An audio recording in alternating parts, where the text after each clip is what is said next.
नमस्कार साथियों, welcome to Mahendra classes.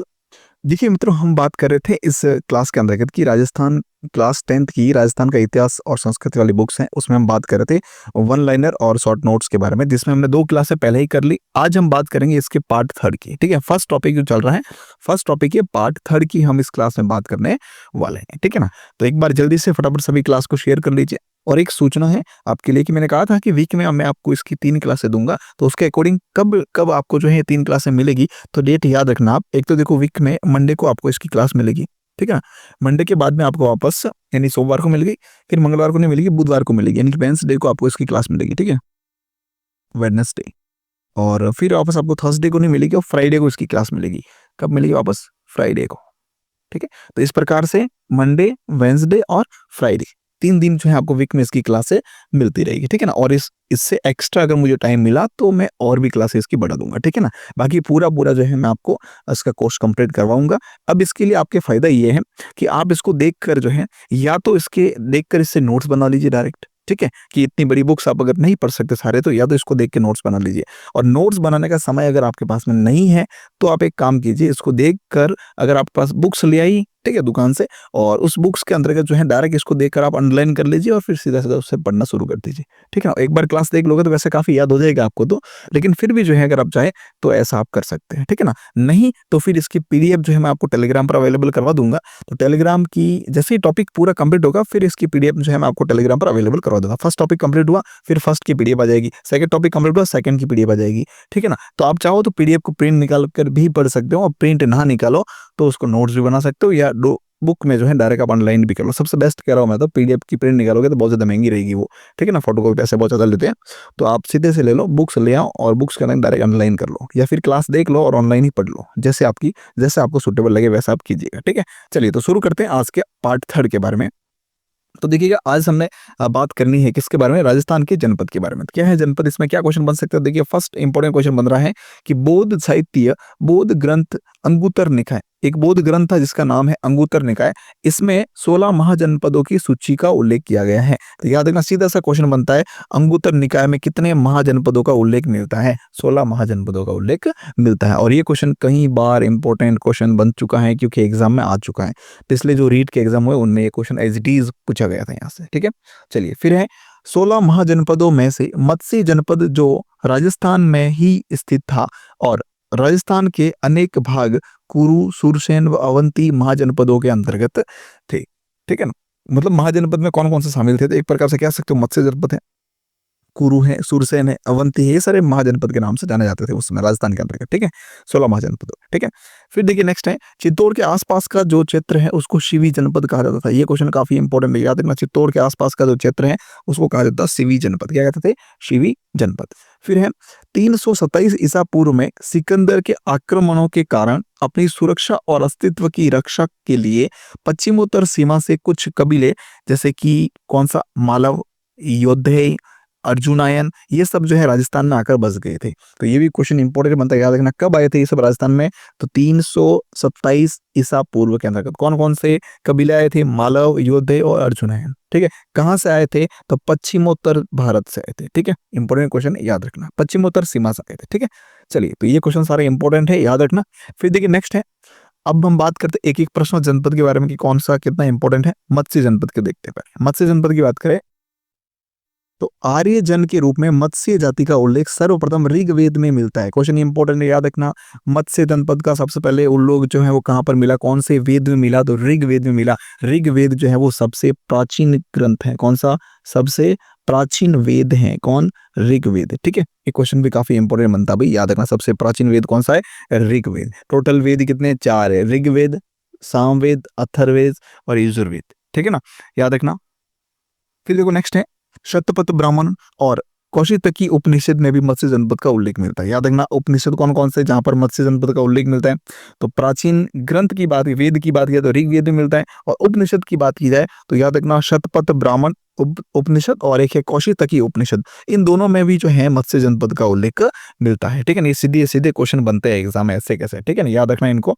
फिर नेक्स्ट है महाभारत में भी मत्स्य जनपद की गणना भारत के प्रमुख जनपदों में की गई है। मतलब महाभारत में भी इसका उल्लेख है। ठीक है, फिर दक्षिण में इसका विस्तार चंबल की पहाड़ियों तक और पश्चिम में पंजाब की सरस्वती नदी के जंगलों तक इसका विस्तार है। हालांकि विस्तार का क्वेश्चन अभी तक तो बना नहीं है, लेकिन फिर भी याद रखना शायद बन जाए। ठीक है, चंबल नदी की पहाड़ियों तक, कहां पर? दक्षिण में चंबल नदी की पहाड़ियां और पश्चिम में पंजाब की सरस्वती नदी की जंगल। ठीक है, फिर देखिए नेक्स्ट है, इस मत्स्य जनपद की ही बात कर रहे हैं अभी हम, है ना। इस प्रदेश में आधुनिक तरीके से बात करें तो कौन कौन से जिले जो इसमें शामिल है? तो देखिए मत्स्य जनपद में जयपुर, अलवर, धौलपुर, करौली व भरतपुर के कुछ भाग इसमें सम्मिलित हैं। ठीक है, मतलब जयपुर पूरा है, अलवर, धौलपुर और करौली पूरे, भरतपुर के कुछ भाग है। ठीक है, फिर यह महाभारत काल में मत्स्य जनपद का शासक विराट था, जिसने जयपुर से 85 यानी 85 किलोमीटर दूर विराट नगर बैराट बसाया था। याद रखना, बैराट सभ्यता कहाँ की है? जयपुर की। बैराट कहाँ की है? जयपुर की। और इस बैराट को विराट नगर ही कहा जाता था उस समय, महाभारत काल के समय में। ठीक है ना, और इसकी स्थापना किसने की थी? मतलब ये बैराट नगर जो है या विराट नगर जो इसको किसने बसाया था? तो वो बसाया था किसने? राजा विराट ने। मत्स्य जनपद के जो शासक थे उस समय महाभारत काल में, उन्होंने जो इसको बचाया था। ठीक है, उसे मत्स्य जनपद की राजधानी भी बनाया था। याद रखना, इंपॉर्टेंट पॉइंट है। और इस बैराट नगर में जो है ये जब महाभारत का युद्ध हुआ था तब पांडव जो है वो लास्ट जो उनका समय बचा था 1 साल का, वो अज्ञातवास यहीं पर इन्होंने व्यतीत किया था। ठीक है, फिर विराट की पुत्री उत्तरा का विवाह अर्जुन के पुत्र अभिमन्यु के साथ में हुआ था। ये भी क्वेश्चन इंपॉर्टेंट है, याद रखना। ठीक है, इन्हीं का पुत्र जो है परीक्षित कालांतर में पांडवों के राज्य का उत्तराधिकारी बना। ठीक है, चलिए फिर नेक्स्ट है, गोपीनाथ शर्मा का मत है कि महाभारत के बाद में कुरु और यादव जनपद निर्बल हो गए थे। ये बात किसने कही? याद रखना, महाभारत के बाद में कुरु और यादव जनपद निर्बल हो गए थे। ये विचार किसके हैं? तो वो हैं गोपीनाथ शर्मा के, डॉक्टर गोपीनाथ शर्मा के। ठीक है ना, ये क्वेश्चन भी सीधा सीधा एग्जाम में बनता है, याद रखना। फिर आगे, मत्स्य जनपद शक्तिशाली हो गया और उसकी राजधानी जो है वो विराटनगर की समृद्धि में वृद्धि हो गई। ये बात भी गोपीनाथ जो है वो बोलते हैं। फिर ये मत्स्य जनपद के निकट आधुनिक अलवर के कुछ भागों में शाल्व जाति रहती थी। एक पॉइंट इंपॉर्टेंट याद रखना, शाल्व जाति, ये क्वेश्चन एग्जाम में आ चुका है। ठीक है, शाल्व जाति कहाँ पर निवास करती थी? अलवर के अंतर्गत। कहाँ पर? अलवर के अंतर्गत, याद रखना। ठीक है, ये क्वेश्चन पूछा गया है एग्जाम में। शाल्व जनजाति का निवास स्थान था अलवर। ठीक है, क्वेश्चन सीधा सीधा एग्जाम में बनता है, यहाँ से कंप्लीटली याद रखना इसको। फिर अस्पष्ट सीमा को लेकर इन दोनों में प्राय संघर्ष होता रहता था। किसमें? मत्स्य जनपद में और शाल्व जाति के तहत। ठीक है, फिर शाल्वों की भांति चेदी जनपद भी मत्स्य जनपद का पड़ोसी था। अब ये क्वेश्चन ये भी इंपॉर्टेंट बनता है। देखो, शाल्व जो है वो भी एक जनपदी था। ठीक है, और छेदी जो है वो भी एक जनपदी था। तो शाल्व जो है वो कहाँ थे? अलवर के अंतर्गत। और छेदी जनपद जो है वो भी मत्स्य जनपद के पास में ही था। तो मत्स्य जनपद, छेदी जनपद और शाल्व जनपद, ये तीनों ही जो है आपस में पड़ोसी थे। ठीक है, फिर नेक्स्ट है, छेदी और मत्स्य जनपद में भी संघर्ष चलता रहता था। इस अवसर पर छेदी राज्य ने पूर्ण शक्ति के साथ में मत्स्य राज्य पर आक्रमण कर मत्स्य जनपद को छेदी जनपद में मिला लिया था। ठीक है, फिर है, मत्स्य जनपद अधिक समय तक छेदी जनपद के अधीन नहीं रहा। कुछ समय बाद ही उसने अपनी स्वतंत्रता पुनः प्राप्त कर ली। मतलब मत्स्य जनपद जो है छेदी राज्य के अंतर्गत मिला दिया गया था, लेकिन फिर भी जो है मत्स्य शक्तिशाली था तो वो वापस वहां से निकल गया। ठीक है, मतलब उसके नियंत्रण से बाहर आ गया। फिर कुछ समय बाद जो है मगध के सम्राटों ने भारत के अन्य जनपदों की भांति मत्स्य जनपद को भी जीतकर मगध राज्य में मिला दिया। और फिर वहां से छेदी राज्य से छूटा तो मत्स्य को कहाँ मिला दिया गया? मगध राज्य के अंतर्गत। ठीक है, पहले छेदी में मिलाया था, छेदी से वापस छूटा तो उसको फिर मिला दिया गया मगध राज्य। एक क्रम याद रखना। ठीक है, पहले छेदी राज्य के साथ मिला था, फिर आया था मगध साम्राज्य। ठीक है, मत्स्य। फिर नेक्स्ट है, मौर्य के शासनकाल में मत्स्य जनपद मौर्य साम्राज्य के अंतर्गत था। ये भी इंपॉर्टेंट पॉइंट है। उसके बाद में जो है मत्स्य जनपद कहाँ था? मौर्य साम्राज्य की बात करें तो मौर्य साम्राज्य के अंतर्गत। ठीक है, अब बात करते, ये था जनपद का जो मैटर था, इसमें वो दे रखा था, वो सारा कंप्लीट हो गया। ठीक है, अब हम देखते हैं कि राजपूतों की उत्पत्ति के बारे में क्या बात की गई है इसमें। तो ये भी यहाँ से क्वेश्चन काफी बनते हैं, याद रखना। बहुत सारे क्वेश्चन आए हुए हैं, बताऊंगा आपको कौन सा क्वेश्चन इसमें से बन चुके हैं पहले। ठीक है, हाँ, तो देखो लिखा हुआ है राजपूतों की उत्पत्ति। हर्षवर्धन की मृत्यु 1647 ईस्वी के बाद भारत की राजनीतिक एकता जो गुप्तों के समय स्थापित हुई थी पुनः समाप्त होने लगी थी। मतलब हर्षवर्धन की मृत्यु कब हुई थी? ये क्वेश्चन इंपोर्टेंट याद रखा। रीट में काफी इंपोर्टेंट क्वेश्चन बनता है हर्षवर्धन का। ये क्वेश्चन आ भी चुका है पहले। हर्षवर्धन की मृत्यु जो है किस ईस्वी में हुई थी? तो 1647 ईस्वी के तक। ठीक है, तो देखो इसमें क्या है, उत्तर भारत में अनेक छोटे छोटे राज्यों की स्थापना हुई। ये राज्य आपस में संघर्षरत थे। फिर नेक्स्ट है, इन संघर्षों के परिणाम स्वरूप जो नए राजवंश उभरे हुए राजपूत राजवंश कहलाए। इन नवीन भारत का पूर्व मध्यकालीन इतिहास इन राजपूत राजवंशों का इतिहास ही है, इसलिए इस काल को राजपूत काल कहा गया है। देखिए याद है कि जो राजपूतों का जो काल था उसको राजपूत काल कहा गया था। फिर है, प्रसिद्ध इतिहासकार थे स्मिथ, याद रखना इतिहासकार स्मिथ, इन्होंने लिखा है कुछ कोट है, तो याद रखना ये क्वेश्चन ऐसे कैसे उठ के सीधे एग्जाम में आ जाता है, फिर कहते हैं ये किसके द्वारा कहा गया, ठीक है ना। तो क्वेश्चन है, वे यानी कि राजपूत हर्ष की मृत्यु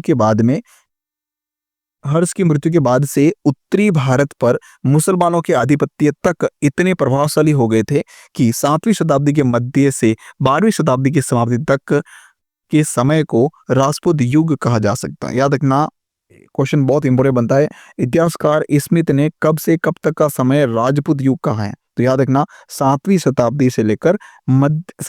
के मध्य से लेकर 12वीं शताब्दी के समाप्ति तक का जो समय था, उस समय को इतिहासकार स्मिथ ने राजपूत युग कहा है। क्या कहा है, राजपूतों का युग था इस समय तक। कौन सी, 7वीं शताब्दी से लेकर 12वीं शताब्दी तक का जो समय था उसको कहा है क्या, राजपूत युग। किसने कहा, इतिहासकार स्मिथ ने, ठीक है।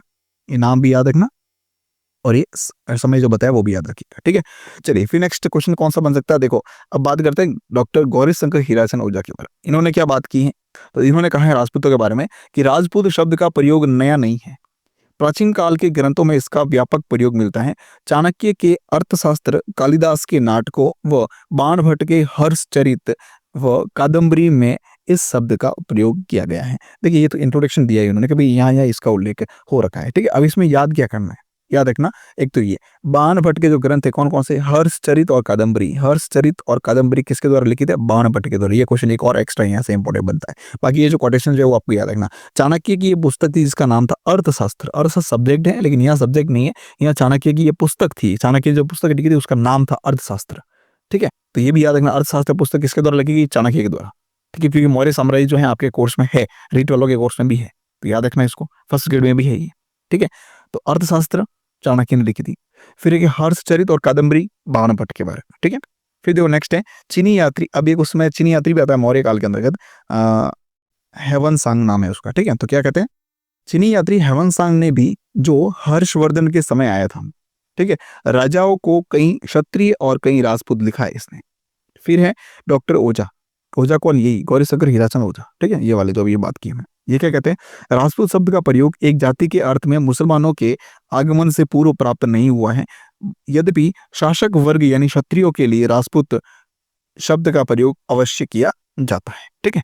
चलिए फिर नेक्स्ट है आर्यों की संतान। अब देखो राजपूतों को आर्यों की संतान किसने किसने कहा है, ठीक है। तो वो देखते क्या है, डॉक्टर गौरी शंकर हीराचंद ओझा व सीवी वैद्य। दो नाम याद रखना, कौन, डॉक्टर गौरी शंकर हीराचंद ओझा और सीवी वैद्य। इन दोनों ने राजपूतों को भारतीय आर्यों के क्षत्रिय वर्ण राजन्य वर्ण की संतान माना है, मतलब वैदिक आर्यों की संतान माना है। फिर है राजपूत प्राचीन क्षत्रियों की तरह अश्व तथा अस्त्र की पूजा करते हैं।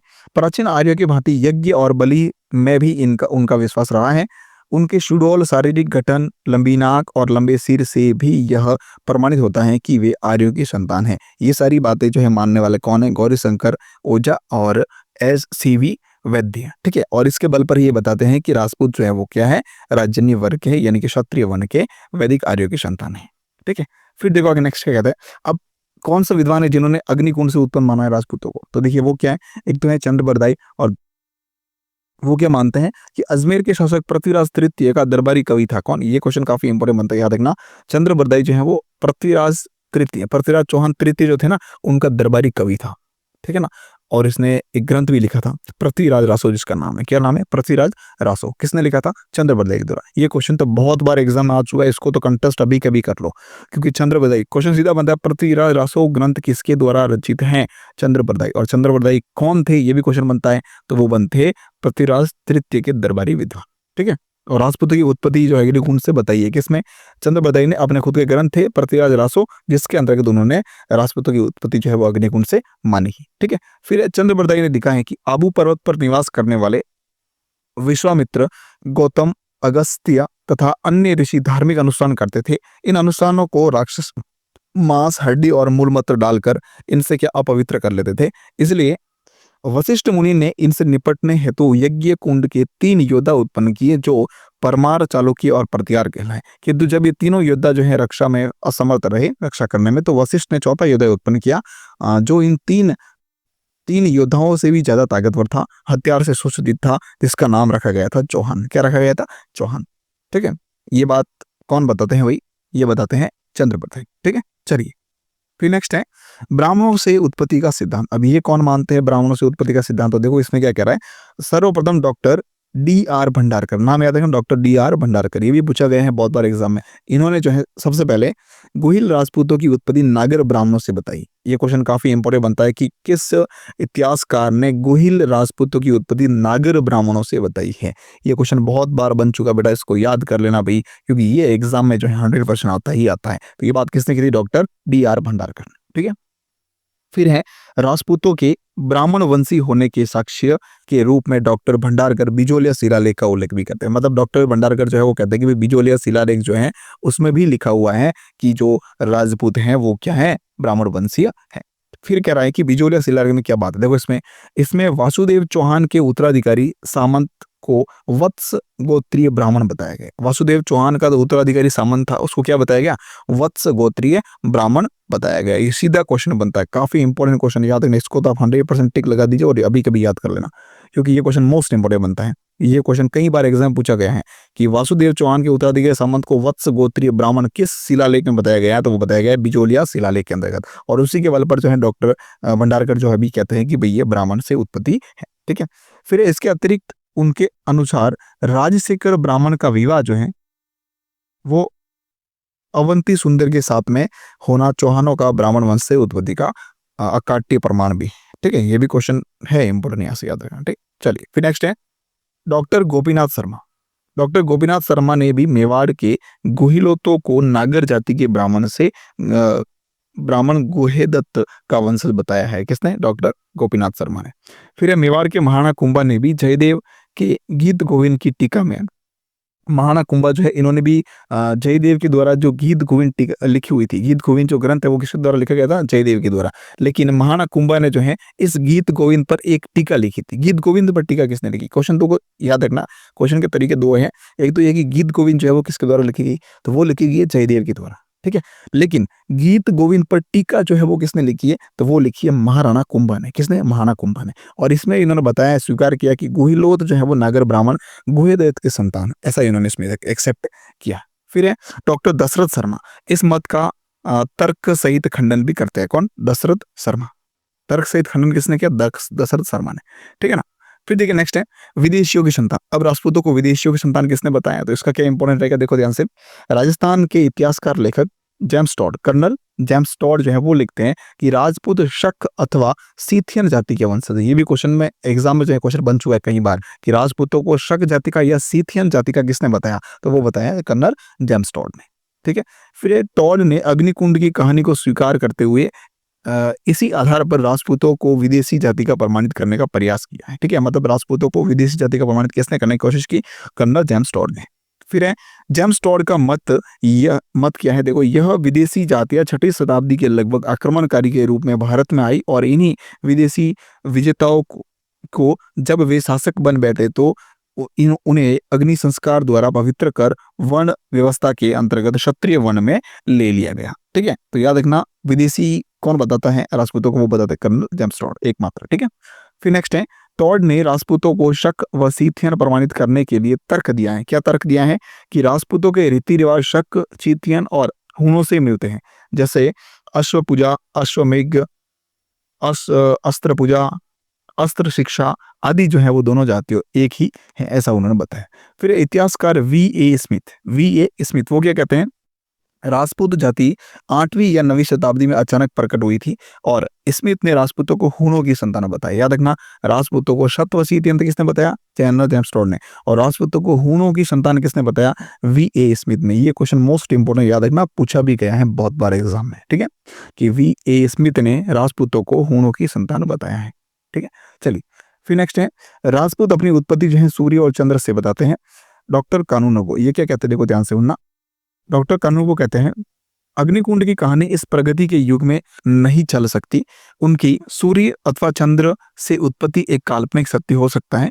राजपूत चाहे किसी भी रूप में जन्मे हो, लेकिन यह सत्य है कि इतिहास में उन्होंने महाकाव्य काल के क्षत्रियों की परंपराओं को बनाए रखा है। ये क्वेश्चन काफी इंपॉर्टेंट है, बहुत बार ये पूछा भी गया है। ये ऐसे कैसे क्वेश्चन जो है एग्जाम में आता है और फिर सीधा सा पूछा जाता है कि ये किस बात किसने कही है, तो डॉक्टर कानूनगो। ठीक है, तो क्वेश्चन में कोई भी ट्रिक से याद करो या कैसे भी याद करो, या फिर ये कह सकते हो कि इतिहास में उन्होंने महाकाव्य काल की क्षत्रियों की परंपराओं जो है को बनाए रखा। तो परंपराओं को बनाने की बात, राजपूतों को परंपराओं को बनाने की बात जो है कौन करता है, तो वो करता है डॉक्टर कानूनगो। ठीक है, मतलब कानून के हिसाब से एक ट्रिक से याद रखना, जैसे कानून कोई नियम के चलते यानी परंपरा चली आ रही है, मतलब नियम चला आ रहा। ठीक है, तो नियम चलाना मतलब कानून चला आ रहा है, तो सीधा सा ऐसे भी याद रख सकते हो कि क्षत्रियों की परंपराएं चली आ रही, तो परंपराएं मतलब कानून जो है वो बना है वो चला आ रहा है, नियम जो बना वो चला आ रहा है, तो परंपराओं को बनाए रखा। ये बात किसने कही थी, डॉक्टर कानूनगो। ठीक है, चलिए फिर देखो अभी थोड़ा सा ट्रिक के रूप में भी एक बार इसको देख लेते हैं। मैं इसमें थोड़ा ये था पूरी डिटेल में था, अब इसको एक शॉर्ट फॉर्म में भी मैंने यहाँ संयोजित किया, तो देख लेते क्या है इसमें। ठीक है ना, देखो वैदिक आर्य संदर्भ किसने किसने माना था, कौन कौन से इतिहासकार जिन्होंने माना था, तो देखो एक तो है डॉक्टर गौरी शंकर हरिहरसन ओझा, सीवी वैद्य। याद रखना दो नाम है, किसने वैदिक आर्यों की संतान किसने माना, राजपूतों को याद रखना, राजपूतों को। ठीक है ना, वैदिक आर्य की संतान किसने माना, डॉक्टर गौरी शंकर हीराचंद ओझा, और दूसरे कौन है, सीवी वैद्य। फिर आता है कि राजपूतों को अग्निकुंड से किसने उत्पन्न माना है, तो एक तो माना है चंद्रबरदाई ने। किसने माना है, चंद्रबरदाई ने, अकेले ने माना है अग्निकुंड से। ठीक है, फिर ये ब्राह्मणों से उत्पत्ति का सिद्धांत किसने दिया है, तो एक तो देखो कौन है, डॉक्टर DR भंडारकर है, दूसरे डॉक्टर गोपीनाथ शर्मा है, फिर बिजोलिया शिलालेख है, और फिर मेवाड़ के महाणा कुंभा है। ठीक है, महाणा कुंभा ने जो गीत गोविंद पर टीका ली थी उसमें माना है उन्होंने। DR भंडारकर भी बात करते हैं, गोपीनाथ शर्मा बताते हैं, और बिजोलिया शिलालेख भी कहा गया। ठीक है, तो ये चार नाम याद रखना किसमें, ब्राह्मणों से उत्पत्ति कौन कौन दावे करते हैं इसमें, एक तो डॉक्टर DR भंडारकर, गोपीनाथ शर्मा, बिजोलिया शिलालेख, और मेवाड़ के महाणा कुंभा। ठीक है, फिर नेक्स्ट है विदेशियों की संतान जो है वो किसने माना है, तो वो माना है जेम्स टॉड ने और VS स्मिथ ने। जेम्स टॉड और VS स्मिथ ने। हुनों की संतान कहा है, VS स्मिथ ने क्या कहा है। ठीक है, हुनों की संतान कहा है भैया, हुनों से संबंधित माना है। ठीक है, हुनों की संतान किसने माना है, VS स्मिथ ने। और शक या सीथियन किसने माना, याद रखना, शक या सीथियन, शक या सीथियन किसने माना, तो जेम्स टॉड ने। ठीक है, ये थी हमारी आज की क्लास जो कंप्लीट हो चुकी है। इसकी PDF टेलीग्राम पर मिलती है, कि टेलीग्राम का लिंक एक बार वीडियो की डिस्क्रिप्शन में दे रखा है। ठीक है, तो टेलीग्राम को आप ज्वाइन जरूर कर लेना, टेलीग्राम को ज्वाइन कर लेना। ठीक है, सारी अपडेट PDF वगैरह वही मिलती है, करंट की PDF भी वहीं पर डे आपको अपलोड हो जाती है। ठीक है, चलिए thank you so much, class को शेयर जरूर कर दीजिएगा।